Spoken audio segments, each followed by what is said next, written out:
very nice today. 29th of April 2022. I have the University of... Oh, this is the second one. Yeah. Tampere Hervanta Campus. What was the name of this? Rakennustalo. Yeah, Rakennustalo.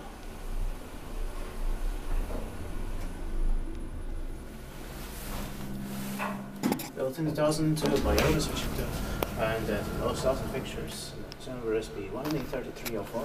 It's going to be inspected this year, 2022. Just 2 floors. Yeah. Turning 20 years old this year. And capacity is 8 persons or 600 grams.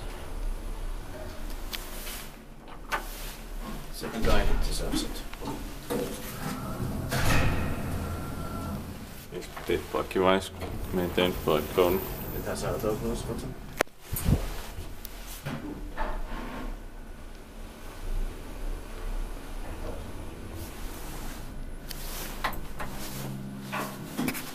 Close the door.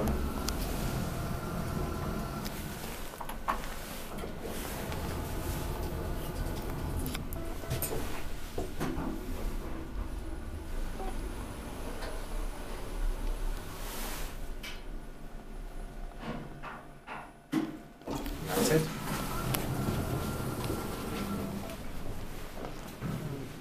Yeah, the staircase Staircase. That's